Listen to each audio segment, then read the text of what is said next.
기도하고 시작하겠습니다. 하나님 감사합니다. 또 이렇게 저희를 은혜의 때에 불러주시고 정말 이런 새로운 계시와 하나님의 이런 신령한 은사들을 오늘 우리 가운데 배우게 하셔서 정말 이 마지막 때로 살아간데 우리가 조금도 부족함 없이 하나님께서 주시고자 하는 모든 복들을 받아 이 땅을 살아갈 수 있는 은혜를 허락하여 주시옵소서. 특별히 정말 신령한 은사를 사모하라고 했습니다. 이 은사를 통해서 다른 사람을 살리고 또 나도 살아나고 우리가 몸담고 있는 교회를 살려내는 이 시대의 사명자로서 우리를 특별히 부르셨음을 믿습니다.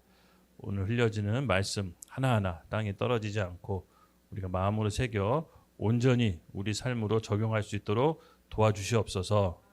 감사합니다. 예수님의 이름으로 기도드렸습니다. 아멘. 아멘. 네. 지난 시간 잠깐 했던 거를 좀 약간 리마인드하고 다시 시작하도록 하겠습니다. 여러분 우리 지난 시간 기억나시죠? 네, 지난 시간 정말 중요한 개념들을 지난 시간 함께 살펴봤는데 앞으로 이제 강의 하나하나가 얘기했지만 굉장히 임팩트가 있어서 놓치면 정말로 이제 후회합니다. 특별히 지난 1강과 오늘 할 2강 이 두 강의가 굉장히 중요합니다. 앞으로 펼쳐지는 모든 강의가 사실 이 두 강의가에서 파생되어 나가거든요. 그래서 이 두 강의를 여러분 집중해서 들으시고 반드시 여러분 것으로 만드셔야 됩니다. 그리고 훈련을 임할 때 잠깐 여러분의 좀 각오를 제가 얘기할 텐데 훈련을 할 때는요. 다른 훈련을 중복해서 하시지 않기를 권해드립니다.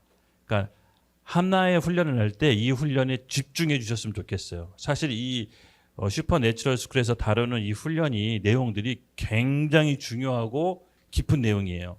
그래서 신앙생활의 기초를 다시 세운다고 생각하시면 되는데 이 내용만 바로 제대로 잡아도 여러분 신앙생활하는 데 있어서 큰 기둥을 얻게 됩니다.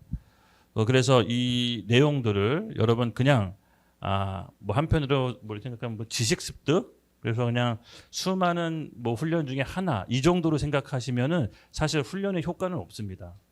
정말 이거를 통해서 내가 변화되고 정말 하나님께서 지금 이 시간에 우리에게 주시고자 하는 축복들이 있거든요. 그것을 절대 놓쳐서는 안 됩니다. 그래서 이 평범한 시간을 그냥 흘려보내시지 말고 나한테 하나님께서 내 인생에 개입한다라는 특별한 시간으로 만드는 것은 여러분의 몫입니다. 그래서 제가 아무리 중요한 내용을 전달할지라도 여러분들이 이것을 중요하게 생각하지 않으면 그것이 그냥 뭐 일회성, 그냥 뭐 좋은 강의였다 이렇게 끝날 수가 있거든요. 근데 이거는 그냥 좋은 강의 그 정도가 아닙니다. 사실 제 마음 같아서는 이거 회당 100만 원을 받아도 시원찮아요, 사실은. 제 마음이 그래요. 근데 하나님께서 거저 줬으니 거저 받았으니 거저 주라는 마음이 있었기 때문에 그래서 그 대신 뭐 여러분에게 돈을 요구할 수는 없지만 과감하게 탈락시킬 겁니다. 그래가지고 정말 이걸 붙잡고 내가 내 이것을 통해서 내가 변화되고 내가 몸담은 공동체 살려낼 수 있을 만한 내용이다라고 느끼시는 분들이 있을 거예요. 그렇게 느끼시는 분들이 있을 겁니다. 그래서 이거는 사실은 우리의 마음밭에 따라 달린 겁니다. 그래서 제가 좀 이렇게 좀 강하게 이렇게 훈련을 좀 기준을 높이 세우는 거 여러분 이해하시죠? 그래서 그만큼 이거를 소중히 생각하고 이거에 우선순위 두지 않으면 사실은 이런 훈련을 10번, 100번 반복해봐야 사실 별 의미는 없어요. 네, 근데 저는 이 시점에서 이 타이밍에 이 은사학교를 연 거에 대해서 굉장히 좀 의미심장해요. 제가 지난 시간에도 얘기했지만 제가 이걸 준비하면서 의미심장하다고 했잖아요. 정말 그렇습니다. 저는 이 중에 정말 우리가 초자연적인 삶이 일상으로 나오기를 기대합니다. 그리고 이전과는 삶이 달라질 거라고 좀 믿어 의심치 않습니다. 왜냐하면 이건 그럴 만한 내용입니다. 또 그럴 만한 사람들이 이걸 들으셔야 됩니다. 그렇기 때문에 우리가 이 기회를 절대 놓치지 않으시고 지난 시간에도 얘기했지만 다시 한번 리마인드 할게요. 한 번 결석은 인정됩니다. 네, 근데 소감문을 작성해 주셔야 되고요. 근데 2번 결석은 인정이 안 됩니다. 그래서 바로 탈락 처리가 됩니다. 그래서 훈련을 여러분 들으실 때는 훈련의 최우선순위를 두고 다른 훈련이랑 중복해서 듣지 마시고 그래서 이거에 여러분 8번의 강의와 실습이 있지만 이걸 충실히 해낸다면 제가 99% 100%라고 얘기하지 않을게요. 99% 변화되실 겁니다. 예, 그래서 우리가 이것을 잘 숙지해서 가겠습니다. 지난 시간에 잠깐 얘기해 볼까요? 여러분 지난 시간에 제가 얘기했던 것 중에 가장 중요한 포인트. 그 전에 우리가 계시 받은 만큼 믿을 수가 있다고 했죠. 예, 그래서 우리가 받은 계시를 넘어서 믿음을 부릴 수는 없습니다. 근데 이 계시라는 것은 사실은 뭐 갑자기 하늘에서 뚝딱 떨어지는 게 아니라 우리 마음밭과 내 영적인 상태에 따라서 달라요. 똑같은 걸 보더라도 하나님이 보게 해주시는 눈이 다르게 됩니다. 그래서 말씀을 통해서 하나님이 우리께서 이제 인도해 주실 텐데, 지난 시간에 얘기했지만 제가 이제 잃어버린 우리 하나가 맡긴 그런 지갑 얘기했잖아요. 지갑을 이제 사실은 오른편에 늘 보는 자리에 뒀지만 갑자기 이제 거기 있다는 게 발견이 된 거죠. 계시는 마치 이런 것 같습니다. 우리가 늘 옆에 있지만 우리가 늘 알던 말씀이지만 때가 돼서 하나님이 눈 떠서 보게 하시는 부분들이 있어요. 이제 이걸 이제 계시라고 하는데 이런 계시들이 여러분 오늘 이렇게 임하게 되기를 예수님의 이름으로 축복합니다. 그러니까 눈이 떠질 겁니다. 그래서 그 하나님 안에서 축복된 삶을 여러분 누려야 됩니다. 예. 지난 시간 핵심적인 내용이 있습니다. 바로 절대 놓치지 말아야 될 거. 나는 누구인가? 예. 하나님 안에서 나는 누구인가가 여러분 제대로만 정립이 된다면 여러분 삶은 달라질 겁니다. 사실 대부분의 문제는요. 내가 하나님 안에서 내가 누군지 몰라서 발생합니다. 예. 따지고 보면 다 그래요. 그래서 여러분 안에 이런 마인드가 있어야 돼요. 그러니까 내가 뭘 열심히 해서 내가 노력해서 내가 행위로 하나님을 감동시켜서 하나님이 나한테 복을 주신다. 그게 아니라는 거죠. 네, 내가 뭘 해서 하나님을 감동시키는 게 아니라 존재 자체가 내 본성 자체가 하나님과 새로운 본성으로 거듭났다라는 거예요. 그래서 의가 뭐라고 했죠? 죄를 사함 받아서 의롭게 된 것도 있지만 근본적으로는 하나님과의 올바른 관계가 다시 형성됐다. 내가 올바른 관계와 위치로 옮겨졌다. 이것이 이제 의의 본질이라고 했죠. 맞습니다. 그래서 기본적인 우리의 거듭난 본성, 새 피조물은요. 컨셉 자체가 우리가 뭘 해서 우리가 열심히 해서 내가 칭찬받을 만한 걸 일을 해서 하나님이 감동하시는 게 아니라 존재 자체가 이미 하나님께는 기쁨과 감동인 겁니다.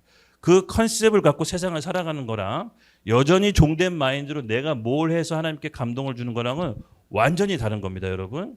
그렇죠? 그래서 우리는 하나님 안에서 새로 거듭난 피조물이고 하나님 안에서 새로운 본성입니다. 그래서 이 컨셉, 내가 누구인지, 하나님 안에서 내가 누구인지 이 컨셉을 갖는 게 굉장히 중요합니다. 왜? 이 하나님과의 올바른 관계가 있어야 하나님의 신령한 은사와 능력이 우리를 통해서 발현될 수 있기 때문에 그렇습니다.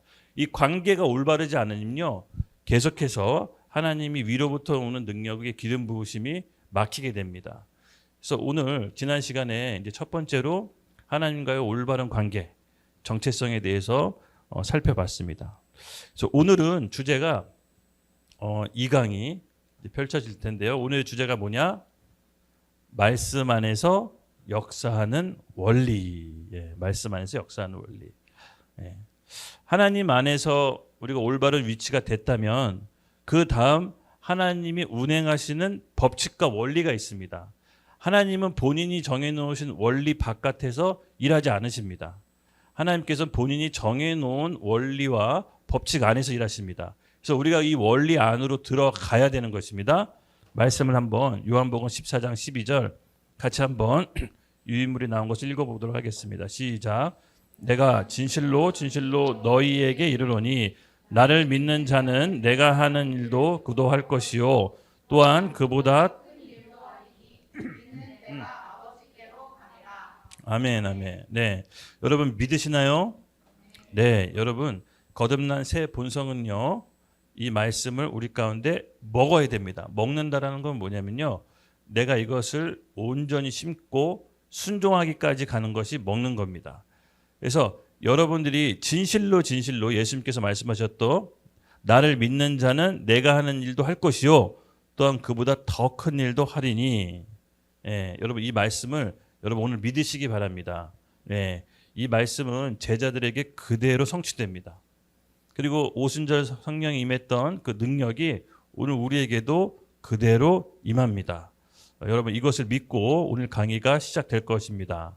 네, 하나님의 말씀은 그 안에서 작동한다. 아까도 제가 얘기했지만 하나님은 말씀, 본인이 정해놓은 룰과 법칙 바깥에서 일하시지 않습니다. 이것이 대원칙입니다. 디모데후서 2장 5절 우리 최은혜 자매가 한번 읽어볼게요. 디모데후서 2장 5절. 경계하는 자가 법대로 경계하지 아니하면 승리자의 간을 얻지 못할 것이며. 아멘. 예, 여러분 맞습니다. 경기하는 사람들 스포츠 경기가 있잖아요. 그 스포츠 경기에서 이기거나 우승을 하려면 어떻게 됩니까? 그 경기 룰과 경기 법칙대로 움직여야 됩니다. 그렇죠? 그 경기 룰 바깥에서 벗어날 수가 없습니다. 이길 수 없다라는 거죠. 마찬가지로 하나님도요. 하나님이 정해놓으신 룰과 법칙이 있는데 그 안에서 적용을 해야 됩니다. 그래서 성경은요. 우리가 각 개별적인 상황에 이렇게 해라 저렇게 해라고 구체적으로 나와 있지는 않습니다. 그렇지만 원리가 나와 있습니다. 원리. 예. 그 원리가 대표적인 게 바로 여러분 성경에 보면 잘 아실 수 있습니다.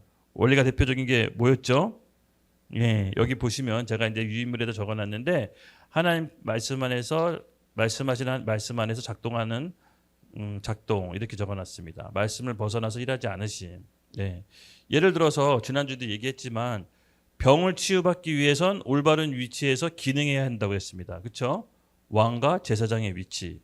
제사장의 위치가 뭐냐면요. 야고보서 5장 16절에 대표적으로 나와 있습니다. 야고보서 5장 16절. 네. 제가 한번 읽도록 하겠습니다. 야고보서 5장 16절. 네. 찾으신 분들도 같이 한번 읽어주시면 좋겠습니다. 네. 시작. 그러므로 너희 죄를 서로 고백하며 병이 낫기를 위하여 서로 기도하라. 의인의 간구는 역사하는 힘이 큽니다. 아멘. 이게 무슨 말이냐면은 어떤 죄는 어떤 병은 죄로 인해 생길 수 있다라는 거예요. 예. 그러니까 모든 병이 왕의 위치에서 선포해서 낫는 게 아니라 어떤 병은 죄를 고백해야 날 수가 있다라는 거예요. 이건 뭐냐면 제사장의 위치에서 간구해야 돼. 예. 무슨 말인지 알죠? 하나님은 본인이 말씀하는 원리 안에서 작동하세요. 예. 여기 또 한 가지 또 살펴보면요. 왕의 위치가 있습니다. 마가복음 16장 17절에서 18절. 예, 한번 함께 읽겠습니다. 시작.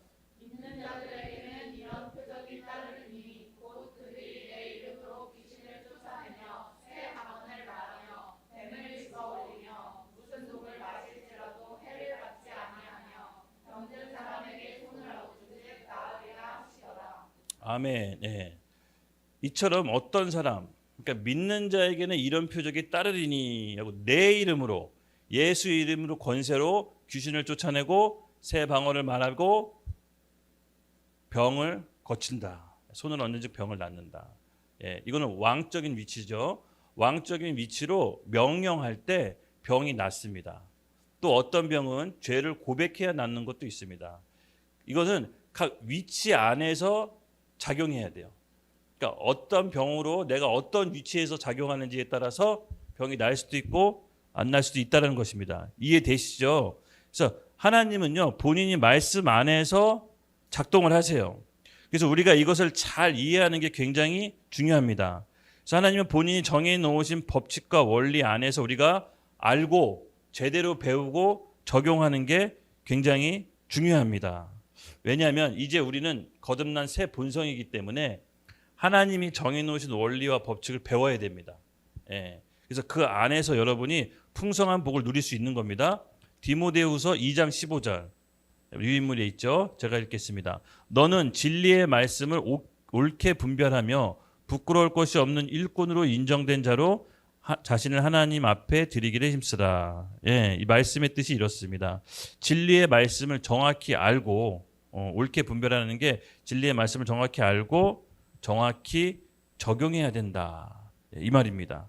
그래서 우리가 말씀을 알고 정확한 위치에서 제대로 적용하는 게 여러분 너무 중요합니다. 대부분 하나님의 말씀을 우리가 어렴풋이 알고 그 어렴풋이 아는 것들을 각 우리 상황에서 어떻게 적용해야 되는지를 몰라가지고 하나님의 복이 이제 미치지 못하는 경우가 있는데 오늘 그런 부분들을 우리 각 삶에서 말씀 안에서 잘 적용하는 훈련을 이 은사학교에서 이제 할 겁니다. 예.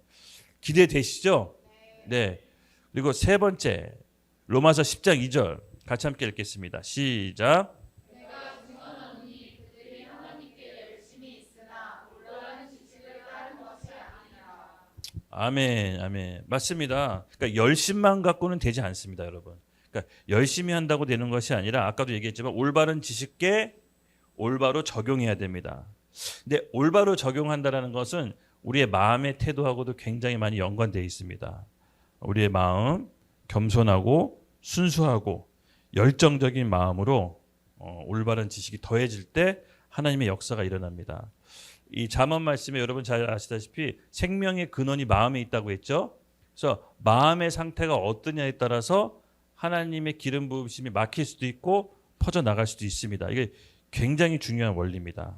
그래서 오늘 이 마음을 그러면 잘 이제 다스리는 것도 제가 이제 이 은사학교 때 하나의 챕터로 또 살펴볼 예정입니다. 그래서 이 하나님은 말씀에 온전하게 우리 안에서 적용하기를 원하십니다. 그래서 여러분 이따가 이제 같이 함께 실습도 해볼 텐데요. 믿음은요 갑자기 생기나요? 기도한다고 믿음이 갑자기 생기나요? 아니죠. 우리 로마서 10장 17절처럼 믿음은 들으면서 생깁니다. 그 하나님의 말씀의 원리대로 들어가야 믿음이 생기는 거지 갑자기 뚝딱 생긴다는 게 아니라는 거죠. 그래서 이처럼 우리 말씀을 우리 삶 가운데 잘 적용하는 훈련을 해야 됩니다. 예. 우리 이제 어떻게 보면은 일상생활을 하나하나 일일이 말씀을 통해서 이제 하나님께서 세밀하게 알려주실 겁니다. 원리를 잘 적용하시기 바랍니다.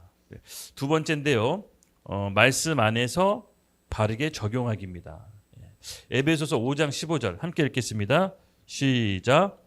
그런즉 너희가 어떻게 행할지를 자세히 주의하여 지혜 없는 자 같이 하지 말고 오직 지혜 있는 자 같이 하며. 네, 맞습니다. 아멘. 마찬가지입니다. 우리가 어떻게 행할지 주의하고 지혜 없는 자 같이 하지 말고 오직 지혜 있는 자 같이 하여. 너무나도 당연한 말씀이죠. 이것은 뭐냐면요. 우리가 행할 때 그것이 말씀 안에서 바르게 적용한 건지를 살펴보라는 겁니다. 어떤 영적인 일은요. 반드시 하나님의 말씀 안에서 적용해야 영적인 임팩트가 일어납니다. 그러니까 일상적인 우리 삶이 사실은 모든 것이 다 영적인 임팩트를 주진 않아요. 근데 내가 어떤 상황을 바꾸고 내가 다른 사람에게 어떤 영적인 영향력을 주려면 그 해당하는 말씀을 찾으셔야 돼요. 그리고 말씀대로 적용해서 어떻게 행할지 주의 깊게 살피는 게 바로 지혜 있는 자라고 합니다. 그래서 오늘 이 배우는 이 영적인 원리들을 우리가 각 삶 가운데 적용할 때 성령의 인도하심을 여러분 구하십시오. 그러면 그 상황에 맞는 말씀을 우리 가운데 주실 겁니다. 아멘. 사무엘상 13장에서 8절에서 9절 함께 읽겠습니다. 시작. 사울은 사무엘이 정한 기한대로 이래 동안을 기다렸으나 사무엘이 길갈로 오지 아니하매 백성이 사울에게서 흩어지는지라. 사울이 이르되 번제와 화목제물을 이리로 가져오라 하여 번제를 드렸더니. 아멘. 이게 무슨 얘기냐면요. 말씀 안에서 하나님이 정하시는 원리를 벗어났을 때 받게 되는 또 저주가 있어요. 예. 여러분 아시다시피 사울은 왕이잖아요. 근데 제사는 누구만 드릴 수 있죠? 구약에 제사장만 이제 제사를 드릴 수 있어요. 근데 사울이 이걸 어겨요. 그러니까 뭐냐면은 블레셋 군대가 쳐들어올 때 원래는 제사장이 제사를 먼저 드려야 되는데 이걸 깨고 본인이 급해서 그냥 제사를 먼저 드려버려요. 그래서 하나님이 진노합니다. 그래서 사울은 이 사건 때문에 왕에서 폐위가 돼요. 예. 그게 뭐냐면요. 하나님이 정해놓은 룰대로 우리 위치를 지켜야 된다는 거예요. 여러분 또 대표적으로 모세가 있습니다. 모세. 민수기 20장 11절에서 12절 말씀 함께 읽겠습니다. 시작. 모세가 그의 손을 들어 그의 지팡이로 반석을 2번 치니 물이 많이 솟아나오므로 회중과 그들의 짐승이 마신지라. 여호와께서 모세와 아론에게 이르시되 너희는 이 회중을 내가 그들에게 준 땅으로 인도하여 드리지 못하리라 하시니라. 아멘, 아멘. 네, 여러분 아시다시피 모세가 반석을 지팡이로 2번 칩니다. 그리고 이 일로 인해서 하나님이 모세는 가나안 땅에 못 들어가게 하죠. 예.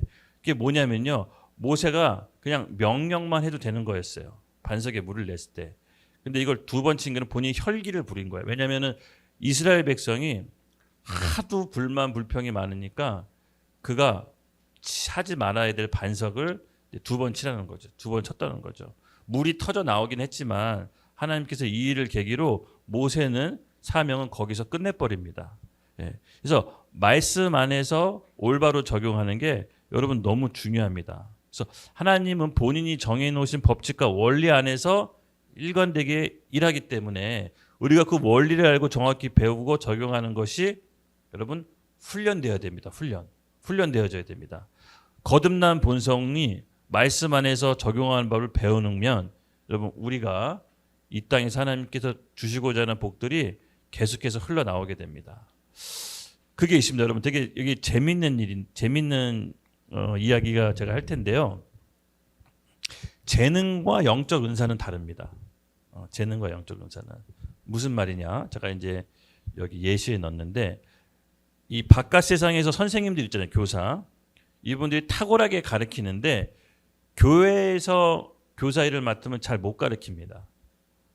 그런 경우 저 많이 봤습니다. 바깥에는 선생님인데 교회에서 사람들 가르쳐 보라면 잘 못 가르쳐요. 근데 바깥에서 교사 경험이 없는데 교회에서 애들 가르치라면 되게 잘 가르치는 사람도 있습니다. 그러니까 재능이 하나님께서 영적 은사로 바꿔주셔야 돼요. 그러니까 영적 은사랑 재능이랑 다른 거예요. 그러니까 영적 은사는요, 하나님의 필요에 따라 일방적으로 주는 선물이에요. 그래서 그리스도의 몸을 위해서 쓰라고. 그래서 이게 되게 재밌는 게, 근데 재능 있는 사람은 은사 없냐? 그렇지 않아요. 재능을 하나님 앞에서 겸손하게 이것을 내가 받은 재능을 쓰임받게 해달라고 구하면 영적 은사로 바꿔줘요. 그래서 영적 은사가 발현되는 거랑 내가 갖고 있는 천부적인 재능이랑 다른 겁니다. 그래서 저 같은 경우에는 천부적인 재능이 별로 없어요. 그러니까 타고난 재능은 없어요. 제가 알아요. 제가 이제 우리 부모님들이 하는 얘기 항상 들었거든요.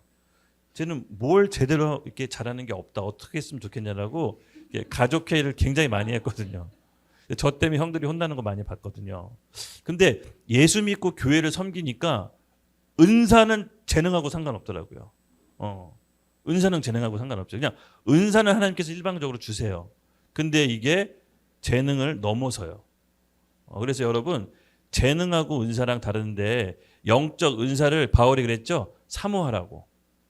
사모하라고. 그래서 재능이 많은 사람들이 잘 못 사는 경우 많이 봤어요. 근데 재능은 없는데 하나님의 은사 하나만 딱 주시더라도 그 은사 갖고 먹고 사는 사람들 굉장히 많이 봐요. 그래서 여러분 영적 은사 사모하십시오. 예. 근데 재능을 영적 은사로 또 바꿔 주시기도 해요. 이거 경계선이 약간 애매모호하긴 한데 여러분 이제 우리 은사학교를 졸업하고 이제 은사 개발하면서 실습하면서 나한테 이런 게 있었네? 나한테 이런 잠재력이 있었네. 이제 발현될 거예요. 그래서 되게 이거는 신비로운 겁니다. 네네. 네. 이거는 달란트는 어떻게 보면은 은사 쪽에 가까워요. 은사 쪽에 가까워요. 왜냐면 재능으로 보면은 하나님이 되게 약간 뭐랄까 좀 불공평하게 볼 수가 있어요. 재능으로 보면.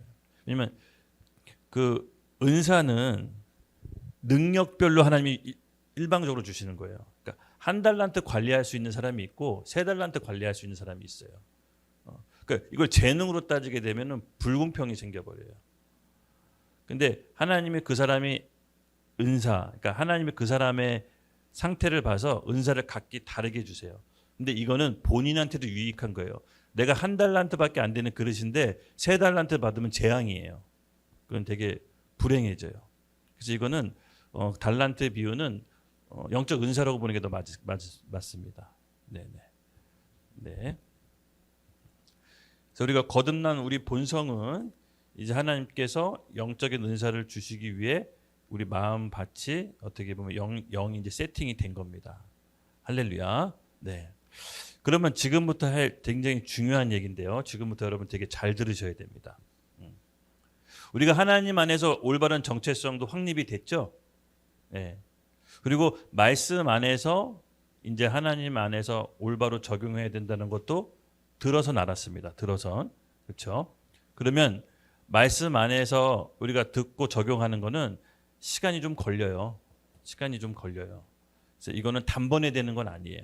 그래서 여러분 마음의 여유를 갖고 하셔야 돼. 예.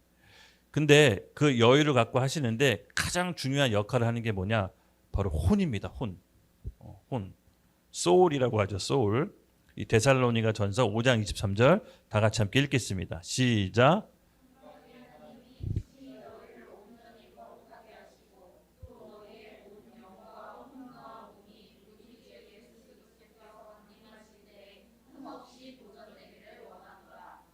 아멘. 네.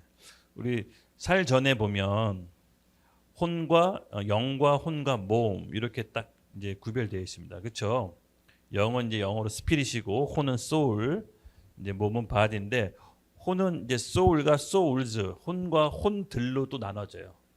이제 이걸 이제 우리가 이제 살펴볼 텐데, 제가 그냥 여러분한테 조금 이렇게 솔직하게 얘기할게요. 이 슈퍼내추럴 스쿨 8강은 굉장히 기본적인 내용이에요. 기본적인 내용.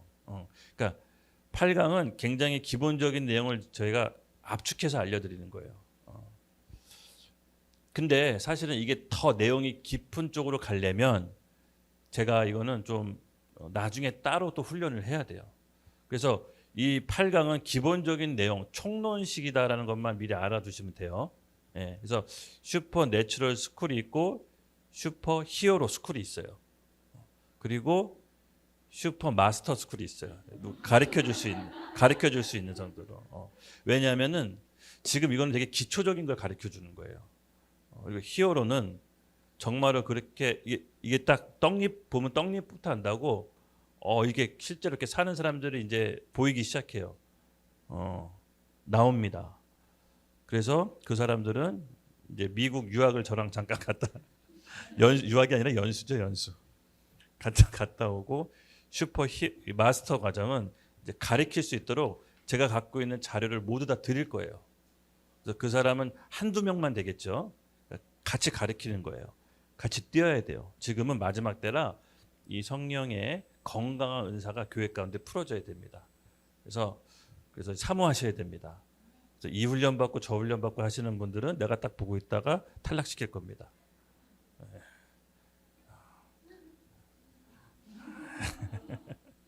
네. 히브리서 4장 12절 보겠습니다. 시작. 하나님의 말씀은 살아있고 활력이 있어 좌우의 날선 어떤 검보다도 예리하여 혼과 영과 및 관절과 골수를 찔러 쪼개기까지 하며 또 마음과 생각과 뜻을 판단하니라. 네, 이 혼, 소울과 영, 스피릿 이렇게 이제 신약에서는 영, 혼, 육이 구별되어 있고 성부 하나님, 성자 하나님, 성령 하나님 이렇게 구별되어 있습니다. 근데 구약의 유대인 히브리 관점에서는 이게 되게 불경스러운 거예요. 아시죠? 그 유대인 세계에서는 한 분 야훼 하나님, 그러니까는 유일신이지 성부, 성자, 성령 이렇게 나눠서 설명할 수가 없어요. 이게 그래서 이제 유대교에서 우리 개신교를 기독교를 이제 이단으로 보는 거예요. 어떻게 하나님이 세 분으로 나눠지냐? 이건 신비예요, 신비. 그러니까는 우리는 그것을 믿는 거죠. 그러니까 한 분 하나님이시지만 각기 다른 위격, 인격이 있으신 거예요. 근데 동일하세요. 그러니까 이 세상에 없는 개념이에요. 그러니까 구별되지만 분리되진 않으셔요.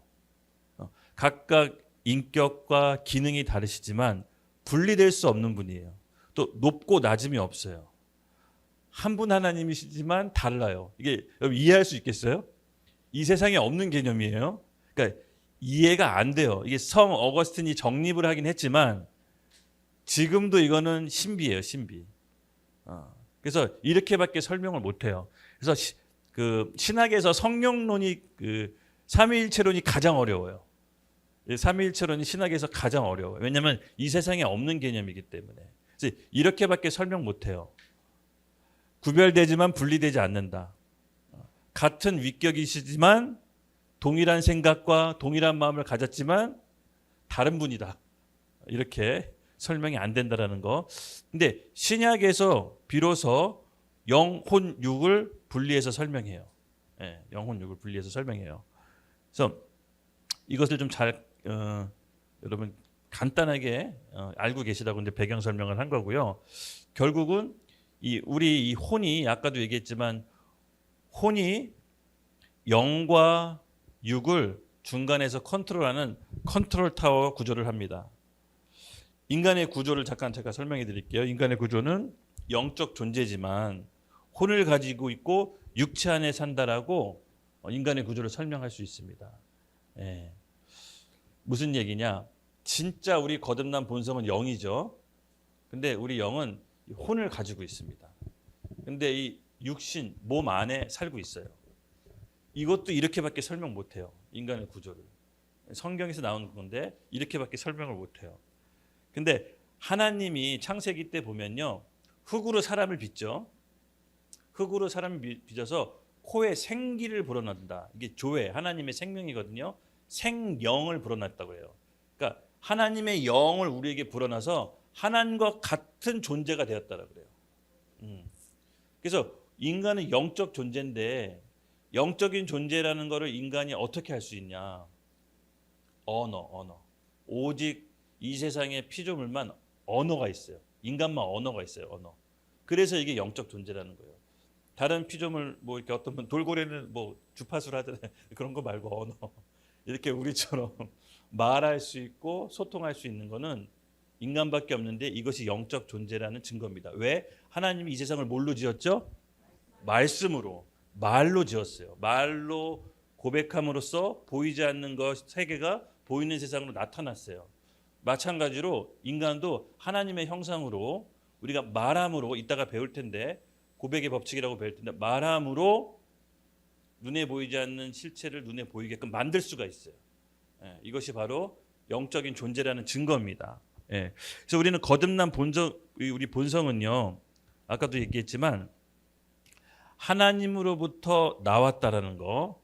첫 번째 이 가장 큰 컨셉이 있고 근데 이 중간에 우리 영, 혼, 육으로 되어 있는 인간의 구조는 혼의 상태에 따라서 내가 혼이 어떤 상태에 따라서 하나님의 말씀이 내 안에 온전히 잘 심겨질 수도 있고 왜곡시켜서 변질돼서 심겨질 수도 있어요. 그래서 이 혼이 대단히 중요합니다. 예. 쉽게 말해서 내 영이 하나님의 본성과 생명이 발현이 안 되는 게 혼이에요. 혼. 그래서 바울은 이 혼을 죽여야 된다 그랬어요. 예수와 함께 십자가에서 죽어야 된다 그랬어요. 이 반면에 이 혼이 건강해지면 우리 안에 있는 하나님의 본성과 생명이 발현이 돼요. 발현이 돼. 우리 리턴 연극을 보시면 알겠지만 성룡이가 마지막 엔딩 장면 아시죠? 기억나세요? 옷을 벗잖아요. 근데 마지막 남는 옷이 뭐죠? 정장. 그때 설교자잖아요. 첫 번째 옷을 벗고 그 칠성에서 사무 보다가 첫 번째 옷을 벗으니까 주방장 옷이 나왔잖아요. 그러니까 두 번째 옷을 벗으니까 설교자가 나왔잖아요. 이거예요. 혼이 벗겨지고 죽어야 안에 있는 본성이 나오는 거예요. 그래서 위에서 입혀지는 게 아니라 안에 있는 본성이 나올 수 있게끔 혼을 죽여야 되는 거예요. 무슨 말인지 알았죠? 그래서 혼을 죽이는 방법이 있습니다. 그래서 우리의 혼은 병들었고 부패했다라는 게 성경의 가르침이에요. 우리 혼은. 그래서 혼의 상태에 따라서 성령의 은사가 온전히 발현될 수도 있고 막힐 수도 있습니다. 그래서 여러분 이 우리의 몸 건강 이 바디도 관리하는 것도 중요하지만 혼의 상태를 관리하는 거 여러분 굉장히 중요합니다. 네, 굉장히 중요합니다. 그래서 이 혼이 제가 이제 그 이 오늘 강의에서 나오는 얘기가 이제 혼의 얘기가 많이 나올 텐데 이 혼의 얘기를 전반적으로 그 우리 그 책 낸 분한테 말씀을 드렸더니 이거 되게 너무 획기적이라고 재밌다고 또 책을 한번 내보자고 하더라고요. 그래서 제 다음 책 제목을 소울이라고 한번 적어봤어요. 소울이라고 한번 내가 적어서 제가 정리한 것들을 설교한 것들을 한번 정리해서 이 소울이라는 걸 한번 제가 한번 또 만들어 보려고 생각 중에 있습니다. 그만큼 이 혼은 굉장히 여러분 중요합니다. 이 혼이 뭐냐? 내 생각, 감정, 의지죠. 예. 그러니까 인간은 여러분 부패했다라고 하는데 정확히 뭐가 부패했냐? 우리 몸이 썩은 겁니까? 아닙니다. 내 생각과 감정, 의지가 부패했다라는 겁니다. 즉 죄화되었다라는 겁니다. 그래서 이 죄화된 내 혼을 온전히 건강하게 하는 방법이 있습니다. 예, 그래서 내 안에 있는 본성을 잘 발현하게 하려면 이 혼의 관리가 이제 필요한데요. 예, 첫 번째 어떤 원리냐? 예, 여기 보시면 혼의 법칙이라고 제가 이제 써놨습니다. 예, 인식의 법칙입니다. 인식의 법칙. 예, 혼을 건강하게 만드는 법을 지금 하고 있습니다. 인식의 법칙. 우리 빌레몬서 우리 성민이가 1장 6절 함께 읽어주십시오.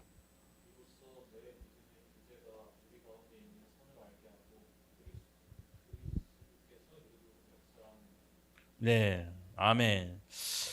네, 이로써 내 믿음의 교제가 우리 가운데 있는 선을 알게 하고 그리스도께서 이르도록 역사하느니라. 예, 무슨 말이냐? 인식의 법칙입니다. 즉, 내가 나를 누구로 인식하는가, 또 나는 무엇으로 인식하느냐에 따라서 그 인식하는 데에서 내가 지배받습니다. 다시 한번 정리할게요. 우리 혼이 무엇을 인식하느냐에 따라서 우리 몸이 지배를 받는 겁니다.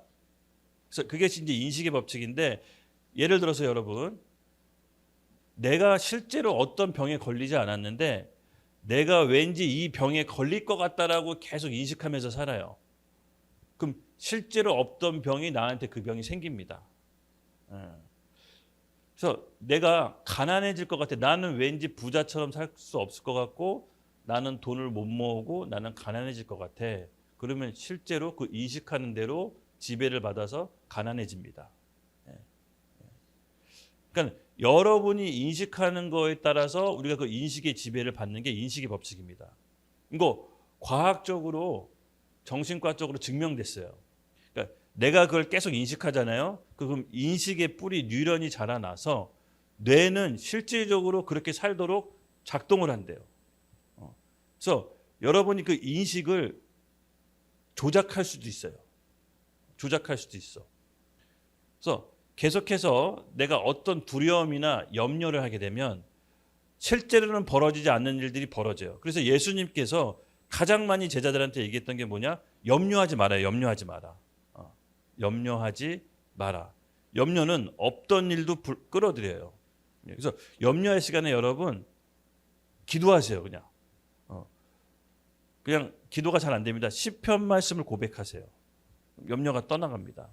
그래서 인식의 법칙을 벗어날 수가 없는데, 이 혼은요 되게 무서운 게, 혼의 상태에 따라서 우리 영이, 하나님의 생명이 발현될 수도 있고 발현될 수 않을 수도 있다고 그랬잖아요. 혼도 내가 조작할 수가 있어요. 그러니까는 내가 앞으로 뭘 할 건지, 내가 뭘 될 건지 여러분 그 인식하는 훈련을 하셔야 됩니다. 인식하는 훈련. 계속해서 그 훈련이 우리 가운데 일어나기를 예수님의 이름으로 축복합니다. 인식의 핵심 두 가지. 첫 번째, 나는 스스로 누구를 인식하는가. 그래서 우리가 정체성에 대해서 말씀을 찾아서 적어보라고 그랬잖아요. 이거 되게 중요해요. 당장 아무 일이 안 일어나는 것 같지만 이것을 내가 스스로 누구를 인식하느냐에 따라서 내 1년 후의 삶이 바뀝니다. 우리 뭐라 그랬죠? 왕 같은 제사장, 사랑받는 하나님의 자녀. 이걸 계속 인식하셔야 돼요. 나는 거듭난 새 피조물로 내 삶은 초자연적인 삶이 일상이야. 나는 하나님의 보호를 받고 있어. 나는 예수의 보혈로 사탄의 모든 괴계와 전략이 나한테 통하지가 않아. 나는 모든 저주로부터 끊겨졌어라고 스스로 계속 인식해야 돼요. 그 인식한 대로 그 인식이 나를 지배해요. 혼이 뭘 생각하느냐에 따라서 육은 혼에게 지배를 당해요.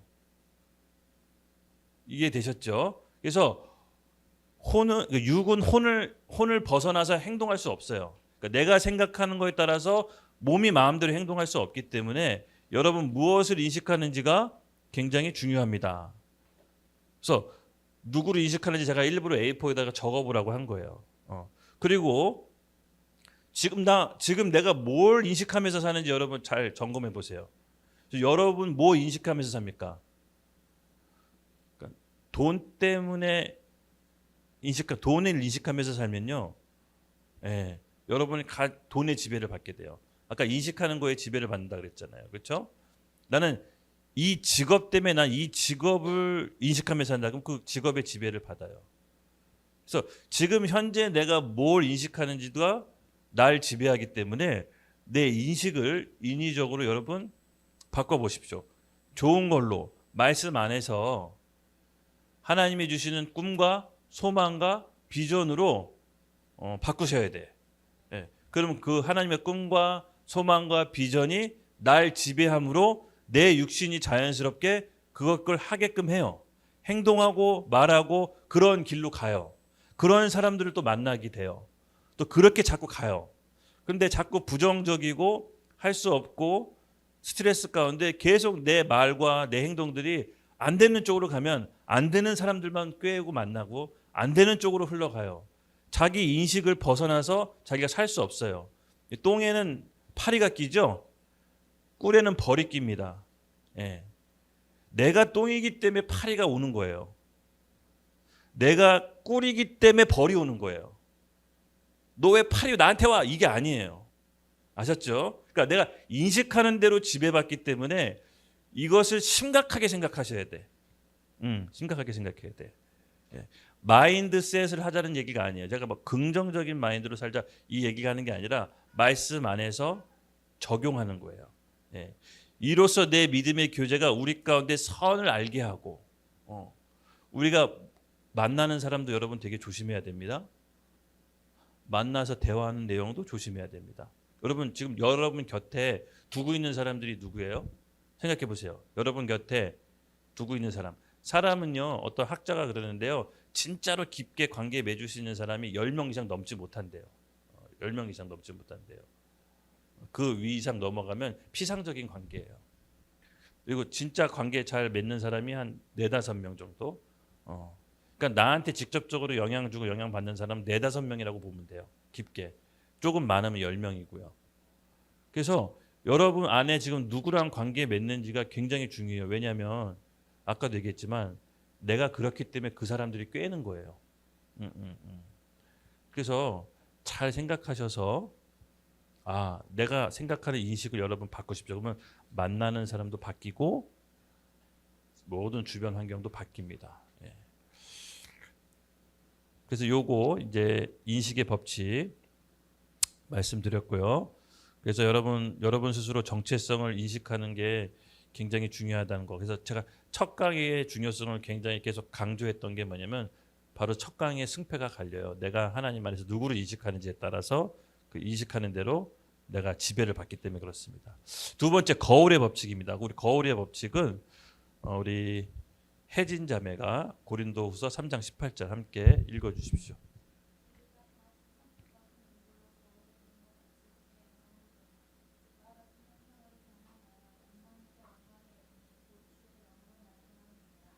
아멘. 네. 거울의 법칙 두 번째인데요. 거울의 법칙은요, 내가 거울을 보는 것 같이 내가 보는 대로 내 모습이 변하게 되어 있습니다. 즉 내가 뭘 보느냐에 따라서 그 보는 게 내 모습으로 투영됩니다. 여러분 평소에 뭘 많이 보세요? 여러분 많이 보는 게 뭐예요? 그러니까 보는 대로 그 보는 사람으로 내 형상이 바뀌어요. 부부가 왜 닮는지 아세요? 부부가 왜 같이 닮는지 아세요? 어떻게 얼굴을 가리? 부부가 계속 보잖아요. 계속 닮아져요. 완전히 다르게 생겼는데 서로 계속 보니까 서로 계속 뚱뚱해지더라고요. 계속 그래서 너무 거울의 법칙이다. 서로 왜 계속 뚱뚱해지지? 그러니까 서로 보면서 계속 닮아져요. 예, 맞습니다, 여러분. 이 거울의 법칙 지금 여러분 웃지만 되게 심각합니다. 여러분 보는 거, 스마트폰, 유튜브 지금 뭘 보고 있는지 보세요. 그 보는 대로 거울로 내가 그 형상이 되는 거예요. 예, 그래서 굉장히 인식의 법칙과 거울의 법칙에서 판가름 나요. 호는. 그래서 내 주변에 있는 사람, 선한 사람, 좋은 사람, 하나님의 영향력을 끼칠 수 있는 사람들과 주변의 관계를 맺고 그 사람들과 보고 대화를 나누면 그 형상이 우리에게 발현이 되는 거예요. 예. 아셨죠? 그래서 저도 나이 먹고 나서부터 아무나 안 만나요. 그리고 이제 저보다 저는 되게 좀 저는 노인들한테 좀 가서 배우는 걸 좋아해요. 왜 그런지 모르겠는데 그 좀 나이 드신 분들한테 배우기가 너무 좋아요. 그러니까 그 신령한 것들을 다운로드 받을 수 있어요. 지혜와 함께 본인의 삶 경험. 그래서 저는 약간 이제 나이 드신 원로 목사님들 가서 얘기 듣고 질문하는 걸 되게 좋아해요. 한마디 한마디가 굉장히 지혜롭고 또 경험에 의해서 나온 거기 때문에 그걸 다운로드 받는 걸 되게 좋아하거든요. 그래서 이 동갑내기랑 잘 못 어울리겠어. 그러니까 차라리 제자들을 가르치는 건 할 수 있겠는데 나랑 동갑내기랑은 못 어울리겠어요. 그러니까 아예 위에 있는 사람한테 배우든지 그리고 아예 밑에 있는 사람을 내가 가르치든지. 그러니까는 영향 받고 영은요. 내가 영향을 주지 못하면 받는 거예요. 영은 딱 정확해요. 내가 저 사람을 만나서 영향을 주지 못한다면 받는 거예요. 그래서 내가 영향을 받을 만한 사람을 만나고 영향을 줄 만한 사람을 만나셔야 돼. 그래서 이게 거울의 법칙인 거예요. 그래서 호는 여러분 잘 보시다시피 제가 이제 파란 글씨로 넣었지만 내가 바라보느냐에 따라서 그 바라보는 그대로 우리가 변해갑니다. 예, 진짜 변해가요. 형미자매님하고 저하고 이제 주일날 금요 예배, 주일 예배 훈련 이거 계속 하잖아요. 그러면 희한하게 형미자매님 어느 순간 말투가 약간 나랑 비슷한 말투가 나오더라고요. 나눔할 때. 진짜 그리고 말하는 게 점점 우리가 생각이 이제 같아지고 마음이 같아지는 거를 저는 느끼거든요. 형미자매님 어떠세요? 느끼세요? 예. 네. 네. 네. 그게 왜냐면 이게 보는 법칙이 거울의 법칙이 계속 그 사람과 만나고 보고 들으면 거울의 법칙처럼 닮아져요. 그래서 여러분 이 보는 게 왜 무서운 건지 아세요? 보는 건 자기가 선택한 거예요. 듣는 건 자기가 의지로 안 들을 수 있어요. 귀 막을 수 있는데 보는 건 굉장히 영적인 게 보는 건 자기가 선택한 거예요. 그러니까 자기가 선택해서 본 거예요. 그래서 영향을 주지 못하면 영향을 받는 거예요. 그래서 여러분 보는 거, 뭘 보느냐가 굉장히 여러분 중요합니다. 아셨죠? 예, 그래서 계속 보면요 그 사람하고 닮아진다는 거. 그래서 누구 볼지는 본인이 잘 선택하세요. 닮아지니까. 그리고 세 번째, 그다음에 고백의 법칙이 있습니다, 여러분. 고백의 법칙. 고백의 법칙은 우리 형미 자매님께서 고린도후서 4장 13절 말씀해 주십시오.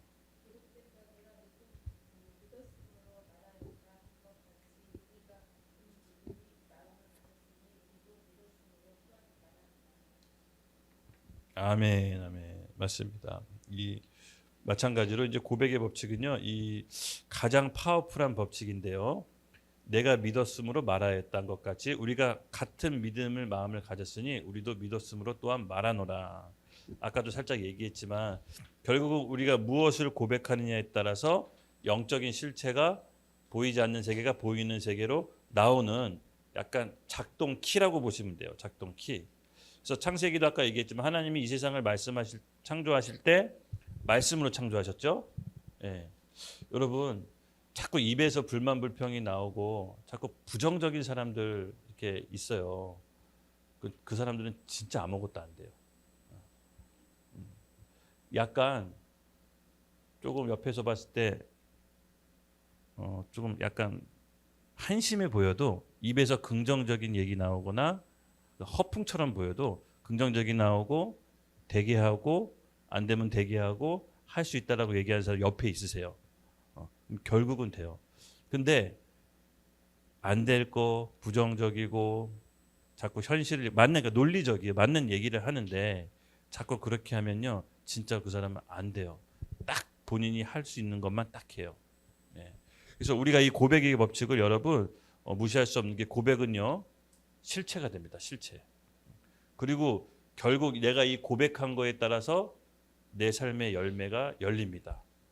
우리 주양기가 잠언 18장에서 21절 얘기해 주십시오.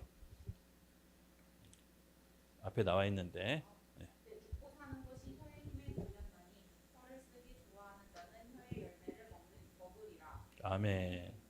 우리 어머님께서 야고보서 3장 6절 말씀해 주십시오.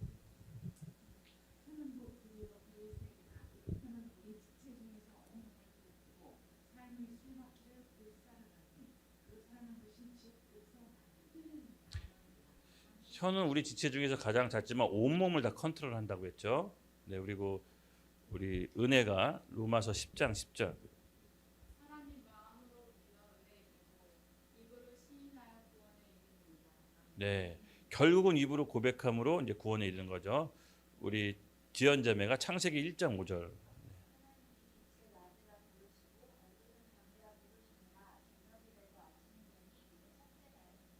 아멘.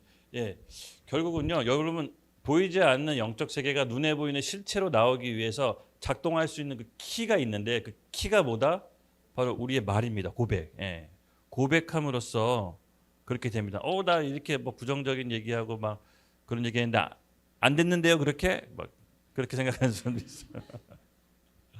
근데 여러분 이게 한 번 얘기해서 그런 게 아니라 자꾸만 쌓여서 내 생각과 행동이 바뀌는 단계까지 이르려면 그거 이제 그대로 됩니다. 그래서 이것이 고백이 첫 번째 그 단계 키라고 했죠. 그래서 이 고백을 여러분 이 말을 먼저 다스리는 게 영적인 혼을 죽이는 가장 첫 번째 중요한 법칙이라고 제가 생각이 들었습니다. 그래서 여러분 고백이 실체가 된다라는 거 여러분 꼭 잊지 마시고요. 이 고백을 어떻게든 말할 자신이 없고 부정적인 얘기가 자꾸 나온다고 생각되면 그냥 말을 아예 그냥 하지 마세요. 그냥 아예 말을 함구하는 것도 좋은 방법입니다. 근데 말을 할 때 인위적으로 이렇게 격려가 되는 말, 소망을 주는 말, 위로와 힘이 되는 말 이런 것들을 인위적으로 해보려고 한번 해보세요. 인위적으로. 그러면요 진짜로 제 주변이 살아납니다. 예. 근데 이거는 진짜로 여러분들 잘 느끼겠지만 옛날에 뭐 저기 책에 있었는데 말의 법칙 그 물에다가 이렇게 사랑해 뭐 좋아해 이렇게 긍정적인 말 했더니 물이 이제 분자가 변해서 이렇게 세포가 굉장히 좋아지는데 물한테 안 좋은 말을 막 했더니 물이 세포가 다 죽어버렸대요. 식물도 그렇고 꽃도 그렇고. 그래서 정말로 말에는 힘이 있습니다. 그래서 이 말에는 아까도 얘기했지만 영적인 존재라는 거에 어떻게 보면 실체라는 거죠. 그래서 우리가 말을 여러분 잘 다스리는 것을 우리가 잘 이해합시다. 그래서 아까 이제 내가 이제 과제를 이제 조금 앞당겨서 얘기하자면요. 그러니까 내가 과제를 여기 뒤에 보면 나와 있죠. 그래서 맨 뒤로 가면은 내가 꼭 바뀌고 싶은 혼들의 영역이 있습니다. 바뀌고 싶은 혼들의 영역. 제가 좀 이따 이제 혼들을 말씀드릴 텐데 혼들이라고 하는 것은 이제 혼이 있고 그 혼을 구성하는 혼들이 또 있는데 하나님 말씀에 반대되는 패러다임, 내 고정관념 있을 겁니다. 하나님 말씀 반대되는 내 패러다임, 고정관념, 가치관, 사상들이 있는데 이거를 이제 적어서 다음 주까지 한번 이거는 제출해 주세요. 이건 왜 제출할 거냐면 파쇄해서 끊는 기도를 같이 함께 할 겁니다. 예. 파쇄해서 끊는 기도를 같이 할 텐데 요거를 이제 말로 우리가 고백하면서 파쇄하면서 끊을 거예요. 물론 이게 뭔지는 다 공유하진 않을 거예요. 다 공유하진 않고 이제 갖고 있다가 저한테만 주십시오. 같이 이제 파쇄하면서 고백하면서 할 겁니다. 정말 신기하게 이렇게 파쇄하는 고백 기도를 했을 때 여러분 시간이 지났을 때 거기서부터 자유해지는 것을 느낄 겁니다. 예, 느낄 겁니다. 저는 이 말의 고백이 힘을 믿거든요. 예. 어제 그제 저한테도 좀 특별한 일이 있었는데 어떤 분이 좀 이렇게 정신적으로 좀 눌려서 힘든 사람이 상담 받으러 왔었는데 얘기 들어보니까 너무 심각하더라고요. 딱히 뭘 해줄 게 없어가지고 그냥 제가 이 교회에서 말로 선포해서 딱 고백을 했어요. 근데 놀라운 얘기 해주셨어요. 전도사님 벗어난 것 같아요. 그냥 벗어난 정도가 아니라 깨끗이 사라졌어요. 이러더라고요. 그래서 이 말에 대한 힘은요, 여러분 간과해서는 안 됩니다. 그래서 이제 우리가 하나님께서 주시는 다 은사들이 있거든요. 제가 이제 아까 여러분들 은사 이제 적어주신 거 있는데 이 1순위, 2순위, 3순위 그때 카톡방에 올려준 거 적었거든요. 부차적인 은사도 있어요. 2순위 우리 은사 테스트 했을 때 부차적인 은사 있었죠. 그것도 나중에 올려주세요. 왜냐하면 부차적인 은사는 잠재력이에요. 지금 나타난 1순위, 2순위, 3순위는 지금 갖고 있는 어떻게 보면 발현된 은사라고 보면 부차적인 건 잠재력인데 사실 이게 더 중요해요. 이게 더 중요해요. 요거는 약간 좀 재능일 수도 있고 근데 이 감춰져 있는 것들이 나중에 영적 은사가 나오거든요. 그래서 이거를 부차적인 것도 이제 올려주고 요거를 잘 매칭해서 3명씩 팀을 이룰 거예요. 그래서 이제 일단은 나가기 전에 우리끼리 안에서 먼저 실습을 할 겁니다. 우리끼리 먼저 실습하면 물론 한 번의 실습으로 은사를 발견하는 거는 좀 무리가 있지만 그래도 우리 안에서 이런 재능이 좀 은사가 좀 나오는 게 보인다고 했을 때 그 팀을 이뤘을 때 같이 사역했을 때 그 사역이 폭발적입니다. 그래서 이것을 우리가 같이 이제 해 나갈 겁니다. 할렐루야. 네. 아까 전에 제가 야고보서 1장 22절에서 25절을 좀 빼먹은 것 같은데, 예, 맞습니다. 야고보서 1장 23절에서 25절, 이거 잠깐 읽고 갈게요. 우리 거울의 법칙에서 빼먹은 것 같은데 함께 읽겠습니다. 시작.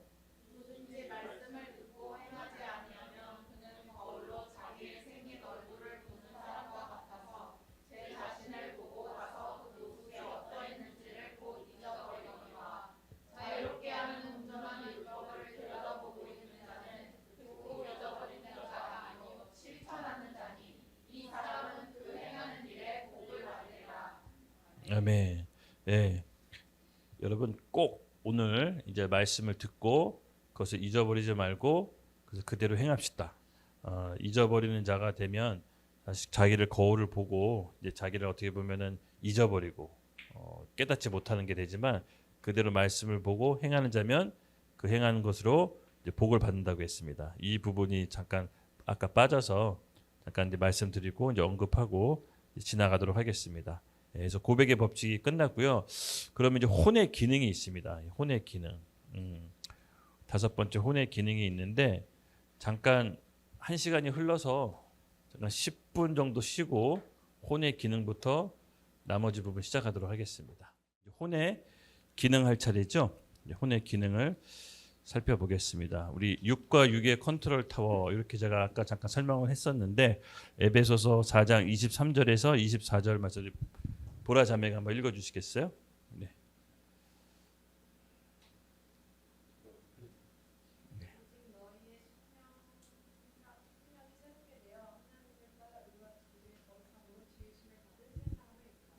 아멘. 네, 맞습니다. 심령 이제 마인드인데요. 이것도 혼이죠. 역시 생각이니까. 그래서 심령이 새롭게 되어 하나님을 따라 의와 진리와 거룩함으로 지으심을 받은 새 사람을 입으라. 아까도 얘기했지만 제가 이제 여기 한 장 넘어가면 수도꼭지 이론이라고 있습니다. 수도꼭지 이론. 이게 뭐냐면요. 그러니까 우리 혼에 어떤 상태에 있느냐에 따라서 우리 하나님의 본성, 그러니까 거듭난 새 생명, 성령의 은사가 나올 수도 있고 조금 나올 수도 있고 안 나올 수도 있고, 이 수돗물이 우리 이렇게 영의 하나님의 본성 성령의 은사라고 하면요, 혼이 이제 수도 꼭지입니다. 그리고 수도 입구에서 이제 물이 나오잖아요. 이게 이제 육신인데 결국은 우리 하나님의 본성이 수도 꼭지를 여느냐 잠그느냐에 따라서 수돗물의 그 양이 달라지듯이 혼도 그런 역할을 한다라는 거죠. 수도 꼭지의 역할을 합니다. 그래서 수도 꼭지가 많이 틀면 물이 많이 나오겠죠. 적게 틀면 적게 나오고. 그래서 혼은 이 영과 육 사이에서 양쪽을 다 컨트롤하는 컨트롤 타워 역할을 합니다. 그래서 여러분, 혼이 건강해야 영도 제대로 작동할 수가 있고요, 육도 지배할 수 있습니다. 예. 아까도 얘기했지만 우리가 이제 예수님을 구주로 믿고 인격적으로 만나는 그 과정 가운데 영은 거듭났지만 혼과 육은 옛 본성에 있어서 아직도 이제 변화가 안 된 겁니다. 이해하시죠? 영이 거듭났다 그래서 혼도 바뀐 건 아닙니다. 혼은 시간이 오래 걸립니다. 예. 그래서 아까 혼과 혼들, 이제 소울과 소울스가 있다라고 얘기했는데, 혼은 아직 거듭나지 않은 어떻게 우리 바울이 옛 사람, 뭐 이렇게 육에 속한 사람, 뭐 겉사람 이렇게 표현했는데 이게 다 거듭나지 않은 우리 혼입니다. 그래서 이 혼을 거듭나게 해야 되는데, 이 혼에 거듭나는 방법은 아까 좀 이따가 제가 살펴볼 텐데, 예. 혼이 결국은 우리가 죽고 거듭나야 우리 안에서 있는 영, 그 하나님의 본성이 발현이 됩니다. 마치 우리 연극에 보면 성령이 안에 있던, 사실은 그 설교자의 모습은 사실은 어떻게 보면은 재능이 아니라 은사죠, 은사. 예. 그게 내 생각, 감정, 의지가 성화돼서 예수와 함께 죽은 만큼 내 안에 있는 본성이 어떤 모습이 나올지 우리는 다 모릅니다. 예. 그래서 아까도 얘기했지만 훈련 받은 거랑 영적 은사는 전혀 다르게 나올 수가 있어요. 전혀 다르게 나올 수가 있어요. 예를 들어서 우리 의정이가 직업이 배우잖아요. 그렇죠? 배우인데 본인은 배우가 그 천부적인 재능으로 있는 것 같아요? 아니면 훈련돼서 진 것 같아요? 본인이 하고 싶어서 하는 거예요? 아니면 좀 재능이 있는 것 같아요? 섞여 있어요? 근데 의정이가 생각하지 못한 영적 은사가 여기 보면 또 있다라는 거죠. 배우 말고. 배우 말고. 그러니까 보통 우리가 너 하나님이 이런 은사 주실 것 같아, 이런 은사 주실 것 같을 때 자기가 잘하는 거를 사람들이 얘기하거든요. 아, 의정이는 배우로서의 연기자로서의 은사를 주신 것 같아. 근데 그 용어가 은사가 안 맞는 거죠. 사실은 그 연기자랑 상관없이 은사가 전혀 다른 거에 있을 수가 있습니다. 은사는 말 그대로 하나님이 주시는 일방적인 선물이라고 했죠. 의정이 예를 들어서 보면은 이순위에 보니까 딱 눈에 띄는 게 이적이 있어요. 이적. 그 이적은 성령의 능력을 나타내는 거거든요. 이적과 기사. 그래서 의정이가 이거에 대해서 한 번도 인식해 본 적이 있어요? 내가 이 이적이 있다?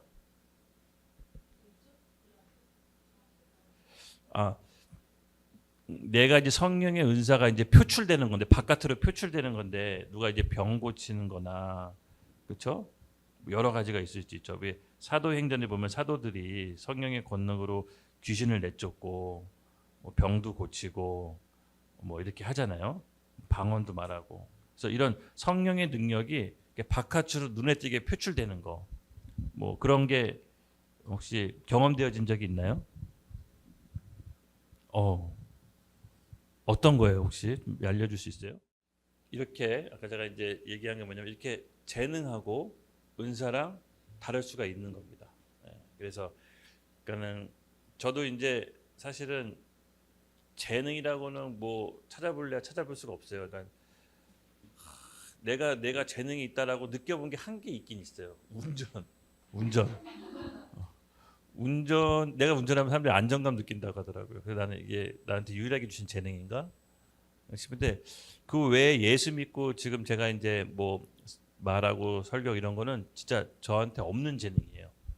근데 이게 은사가 여러분 혼이 점점 죽고 하나님 말씀에 복종하면 나한테 전혀 생각해도 못한 은사가 발현이 돼요.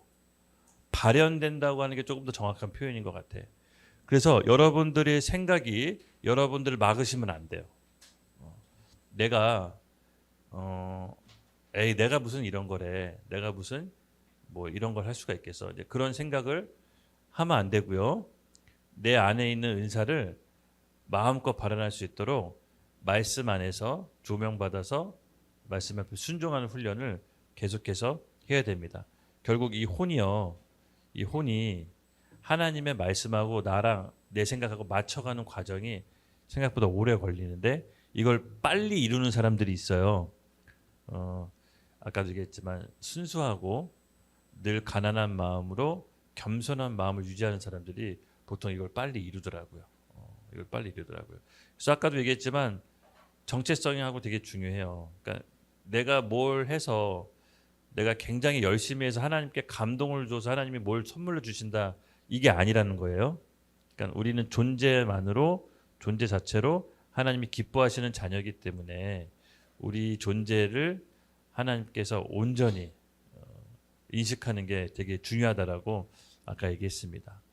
결국은 우리가 하나님 말씀을 배우기도 전에 이미 혼은 이 세상적 가치관, 철학, 교육, 재정관, 인간관계 그 모든 것들이 우리 안에 이제 세팅이 돼 있는 거죠.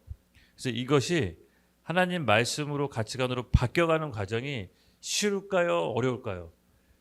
굉장히 어려워요. 내 안에 우리 안에 이건 안 돼라는 고집이 엄청나게 많아요. 각 영역별로 굉장히 많아요. 어떤 재정관, 인간관계, 가정관 이게 다 자기만의 고집과 패러다임이 있어요. 그걸 이제 혼들이라고 해요. 한데 묶어서 혼이라고 하는데 그래서 이것이 하나하나 성령의 말씀으로 격파되어야 됩니다. 격파되어야 됩니다. 우리 베드로전서 1장 22절에서 23절 말씀 함께 읽겠습니다. 베드로전서 1장 22절에서 23절. 네.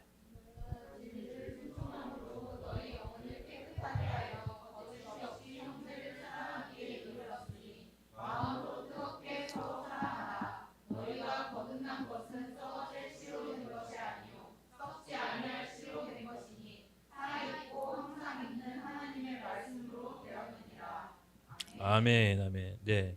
여기 말씀했던 본 것처럼 너희 영혼이 혼이거든요. 이게 소울입니다.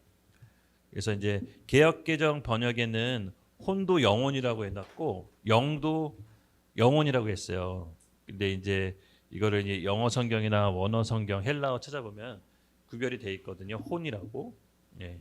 그래서 찾아보시면 요새는 쉽게 찾아보실 수가 있어서 찾아보시면 이제 혼이라고 이제 구별이 되어 있습니다. 그래서 이 혼을 깨끗이 하는 방법은 진리의 말씀에 순종해서 우리의 말씀을 깨끗한 혼에 따라서 우리의 영이 거짓 없이 형제를 사랑할 수 이르렀다라고 이제 나와 있습니다. 결국은 이 하나님의 말씀, 썩지 않은 하나님의 말씀이 우리 영 가운데 심겨져야 되는데 혼이 왜곡돼 있고 혼이 병들어 있으면요 하나님의 말씀을 우리 영 가운데 심겨지는 것을 거부하고 받아쳐요. 마침 프리즘 아시죠? 프리즘이 빛이 들어오면 그 빛이 빨주노초 파란보 왜곡돼서 색깔이 쫙 나오듯이 마치 이 혼이 그런 역할을 해요. 하나님 말씀을 온전히 받아들이지 않고 자기 고정관념, 자기 생각으로 왜곡해요. 그러다 보니까 자기 영에 이제 심겨지지가 않는 거거든요. 그것이 가장 대표적으로 예수님께서 말씀하신 네 가지 마음밭, 길가, 돌짝밭, 가시덤불, 옥토. 예. 그게 뭐냐면은 마음이 마인드 혼이거든요. 그래서 우리 혼의 상태가 어떠냐에 따라서 이 씨 하나님의 말씀이 온전히 심겨지기도 하고 왜곡되기도 하고 때로는 받아들여지지 않게 하고 그 결국은 그 중심 컨트롤 타월이 어디냐? 바로 혼이라는 거죠. 혼. 그래서 우리 삶의 영역들 가운데 이제 나이 먹고 살다 보면요, 그렇게 바뀌지 않은 혼들이 굉장히 많습니다. 근데 그 혼이 바뀌는 유일한 방법은요, 바로 진리의 말씀에 순종해짐으로 내 영혼이 깨끗해진다는 겁니다. 그럼 구체적으로 진리의 말씀에 순종한다는 게 뭔가? 로마서 6장 6절입니다. 로마서 6장 6절 한번 같이 함께 읽겠습니다. 시작.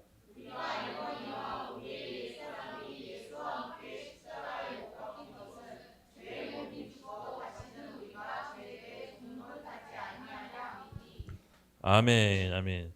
맞습니다. 이 우리의 옛사람이라고 이제 바울은 표현했는데요. 이 혼을 이제 죽이는 방법이라고 제가 표현을 할게요. 이 혼이 죽이는 방법이 뭐냐면 옛사람, 그러니까 내가 거듭나기 전에 가지고 있던 가치관, 내 생각, 반성경적인 뭐 패러다임 이런 것들이 있죠. 이 옛사람이라고 표현했는데 이걸 어떻게 죽이느냐? 예수와 함께 십자가에 못 박힌다라고 합니다. 그럼 여러분 예수와 함께 십자가에 못 박힌다는 게 뭘까? 예수님께서는 진리시죠? 진리는 성경 말씀입니다. 즉 성경 말씀이 우리 가운데 각 영역별로 조명해 주시는 게 있어요. 예를 들어서 재정관. 여러분 재정관, 성경에서 재정관을 나중에 제가 따라 한번 가르칠 텐데 성경에서 뭐라고 얘기합니까? 부자가 하늘나라에 들어가는 것이 낙타가 바늘기 들어가면 더 어렵다라고 합니다. 그리고 부자 청년이 예수님께서 영생을 알고 싶어서 예수님께 찾아오죠. 그래서 예수님께 영생을 얻으려면 어떻게 해야 됩니까? 라고 진지하게 물어봤을 때 너 율법을 다 지켰냐? 라고 했을 때 저 모든 율법을 다 지켰습니다. 그래서 예수님이 하신 말씀이 나중에 그럼 너가 갖고 있는 재산을 가난한 사람에게 나눠줘라 라고 하고 그 다음에 날 따르라 했을 때 근심하며 집에 돌아갔다고 합니다. 즉 성경에서 말하는 재정가는 뭐냐? 그 재정이 주인이 누구 거다? 하나님 거라는 거예요. 하나님. 재물과 하나님을 겸히 섬길 수 없다라고 하는 게 예수님이 말씀하시죠. 그러니까 하나님의 가장 강력한 라이벌이 이제 재물, 돈입니다. 돈은 어떻게 정복되냐면요. 다른 사람에게 줄 때 정복돼요. 근데 이 돈을 정복하는 게 성경적인 관점에서 다른 사람에게 줄 때 정복되는데 사실은 이것이 우리는 갖고 있는 이 세상 가치관에서는 그게 아니죠. 그게 아닙니다. 시스템으로 재산을 모으고 불로소득이라고 하죠. 주식, 비트코인 뭐 이런 걸로 해서 돈을 모으는 게 지혜로운 사람이라고 합니다. 근데 이게 이 부분에 있어서 성경적으로 우리가 어떻게 예수와 함께 죽느냐? 말씀으로, 진짜 말씀으로 이 부분에 대해서 남한테 줄 때 정복이 되는 거예요. 이때 이 부분의 재정관이 거듭나게 되는 거예요. 하나가 재정관이. 여기 보면 재정에 대한 보니까 기운이가 구제가 있네요. 구제. 1순위 은사 보니까 구제. 구제는 이제 남을 돕고 베풀고 그 사람의 이제 물질로서 구원하는 이제 그게 구제인데 기운이가 이제 이 구제가 있습니다. 구제가 또 우리 서영 사모님이 구제가 또 있습니다. 구제가 있습니다. 근데 순종이가 안 왔죠. 오늘 자발적 빈곤이 있네요. 얘가 스스로 빈곤해지는 이거 굉장한 은사인데 이처럼 이렇게 몇 분이 이렇게 보입니다. 몇 분이 이렇게 보입니다. 네, 이렇게 이것뿐만이 아닙니다. 이 재정의 부분에 있어서 하나님께서 성령께서 조명해 주시는 말씀들이 있어요. 그 말씀대로 진리의 말씀에 순종할 때 그 말씀, 그 부분, 그 혼이, 그 혼들, 그 영역이 거듭나게 되는 거예요. 그래서 첫째는 예수와 함께 죽는다는 것은요, 말씀이 우리 가운데 들어와야 돼요. 그래서 요한복음 15장 7절 함께 읽겠습니다. 시작. 너희가 내 안에 거하고 내 말이 너희 안에 거하면 무엇이든지 원하는 대로 구하라. 그리하면 이루리라. 아멘. 그러니까 너희가 내 안에 거하고 내 말이 너희 안에 거하면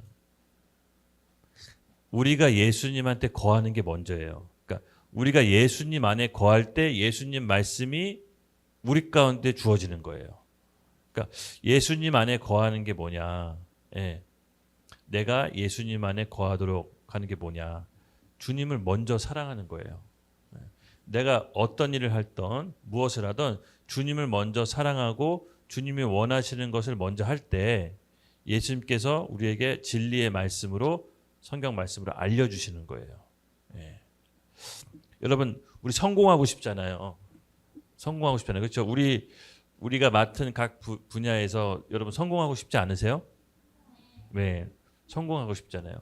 근데 이 성공하고 싶을 때 우리 이 성공하는 그 갈망하는 그 근원이 동기가 뭐예요? 여러분의 욕망이에요? 아니면 하나님께 영광 돌리는 겁니까? 이게 되게 미묘하죠. 미묘해요. 다 하나님께 영광 돌리려고 말해요. 크리스찬들은. 근데 하나님께 영광을 돌린다고 하지만 사실은 영광인지 아닌지는 나중에 가보면 알아요. 나중에 가보면. 예. 대부분 다 하나님의 영광으로 시작하지만 사실은 자기 욕망일 가능성이 높을까요? 안 높을까요? 굉장히 높습니다. 예. 그래서 이것이 나의 욕망인지 아니면 하나님께서 나에게 주신 사명인지는 어떻게 할 수 있을까요? 어떻게 할 수 있을까요? 열매인데 그 열매가 구체적으로 뭘까? 열매가 제가 이건 그냥 제가 느낀 거예요. 느낀 거예요. 그러니까는 하나님께서 주시는 사명과 소망은요. 나도 기쁘지만 주변 사람도 같이 기뻐야 돼요. 그건 이제 하나님께서 주시는 소명과 사명이에요. 근데 이런 경우가 있어요. 나는 신념으로 하나님께 주신 소망인데 주변 사람들이 너무 힘들어. 그거 아닐 수 있어요. 그냥 내 욕망일 수가 있어. 내 욕망일 수가 있어. 근데 나도 기쁘고 주변에도 열매가 있어. 이거는 굉장히 좋은 겁니다. 근데 나는 신념으로 가득 차서 사명감이라는데 주변 관계성도 파괴돼 다 너무 힘들어. 그럼 이거는 그냥 본인 고집일 수가 있어요. 예. 그래서 이런 부분도 말씀 안에서 조명을 받으셔야 돼. 그러니까 내가 하나님을 먼저 사랑하고 이거를 주님을 위한 거라고 먼저 그의 나라와 의를 구할 때 거기에 맞는 말씀을 우리 가운데 주세요. 그 말씀에 순종하는 게 예수와 함께 죽는 거예요. 예수와 함께 죽는 거예요. 누군가 절대 용서가 안 돼.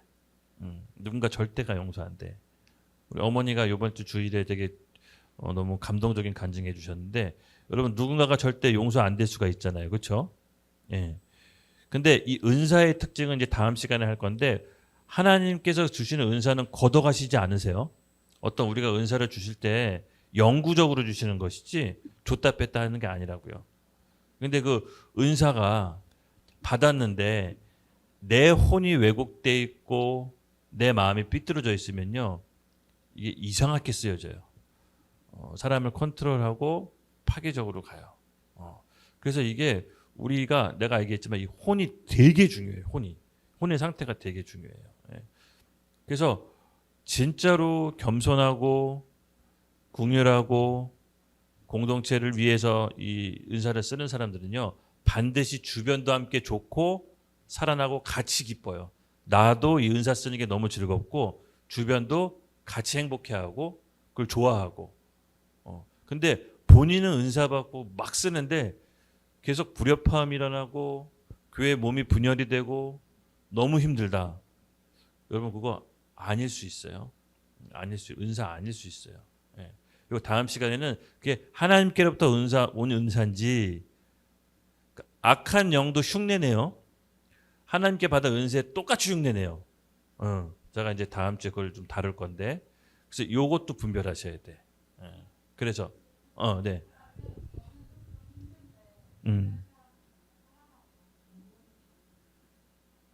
그거는 좀 지켜봐야 돼.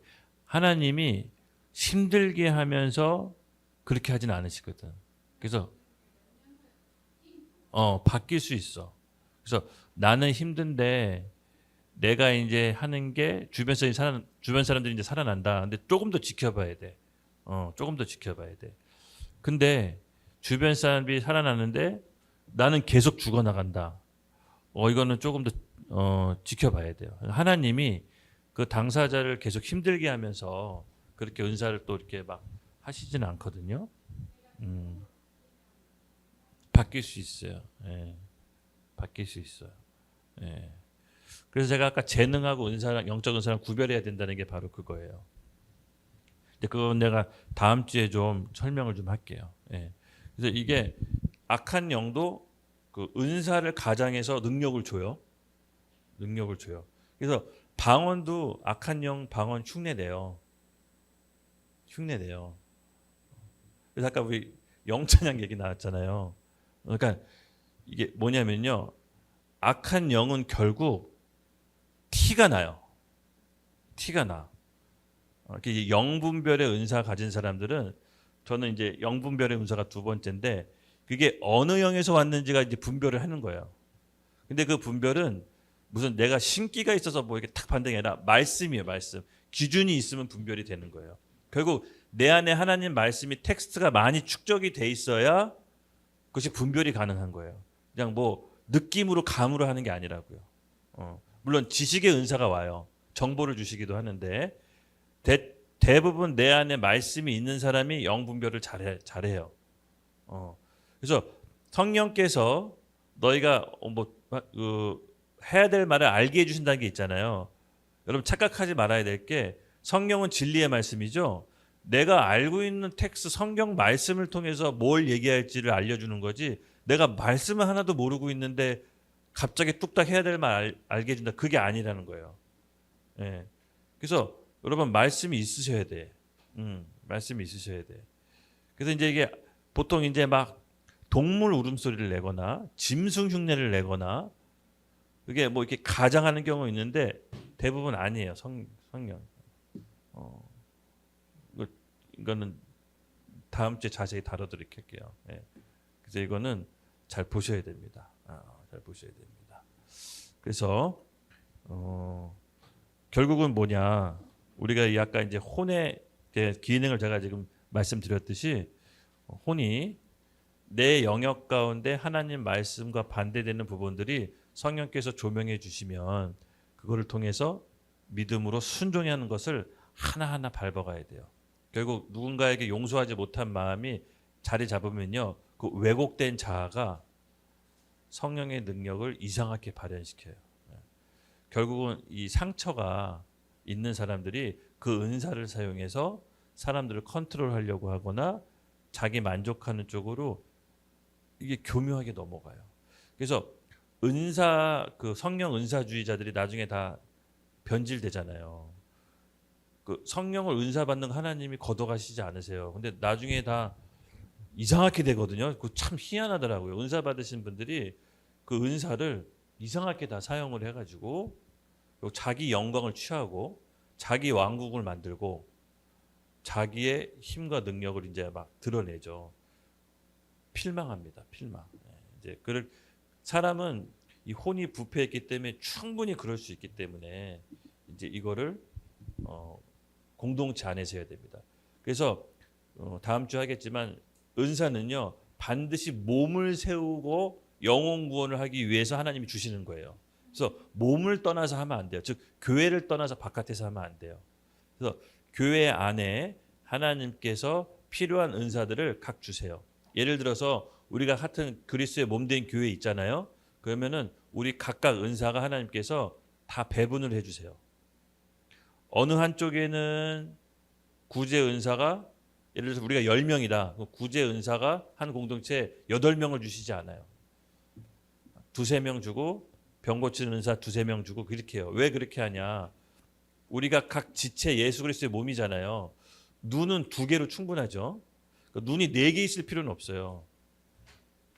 그래서 각 그리스도의 몸 안에 필요한 은사 하나님 적정히 배분해 주세요. 그래서 눈의 역할을 하는 사람, 손의 역할을 하는 사람.